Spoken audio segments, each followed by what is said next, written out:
وننزل من القرآن ما هو شفاء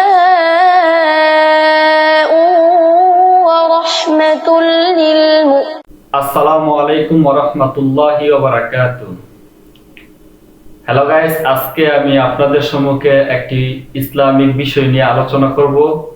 যে বিষয়টি হয়েছে যে আশয় মহাশারা অর্থাৎ জান্নাতের সার্টিফিকেট প্রাপ্ত 10 জন সাহাবীদের নিয়ে।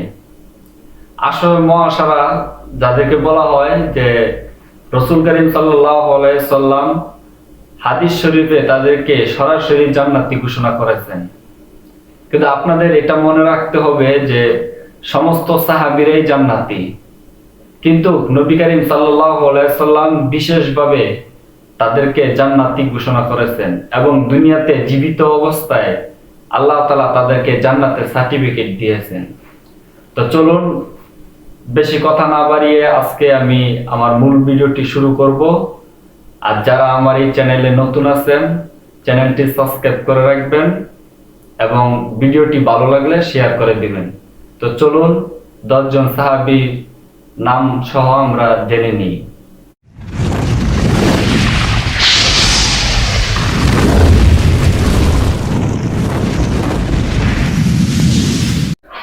জান্নাতের সার্টিফিকেট প্রাপ্ত 10 জন সাহাবীদের নাম: হযরত আবু বকর সিদ্দিক রাদিয়াল্লাহু তাআলা আনহু, হযরত ওমর ইবনুল খাত্তাব রাদিয়াল্লাহু তাআলা আনহু, হযরত উসমান ইবনে আফফান রাদিয়াল্লাহু তাআলা আনহু, হযরত আলী ইবনে আবু তালিব রাদিয়াল্লাহু তাআলা আনহু, হযরত তালহা ইবনে উবাইদুল্লাহ রাদিয়াল্লাহু তাআলা আনহু, হযরত জুবায়ের ইবনুল আউয়াল রাদিয়াল্লাহু তাআলা আনহু, হযরত আব্দুর রহমান বিন আউফ রাদিয়াল্লাহু তাআলা আনহু, হযরত আবু উবাইদা ইবনে জাররাহ রাদিয়াল্লাহু তাআলা আনহু, হযরত সাআদ ইবনে আবু ওয়াক্কাস রাদিয়াল্লাহু তাআলা আনহু, হযরত সাঈদ ইবনে যায়েদ রাদিয়াল্লাহু তাআলা আনহু।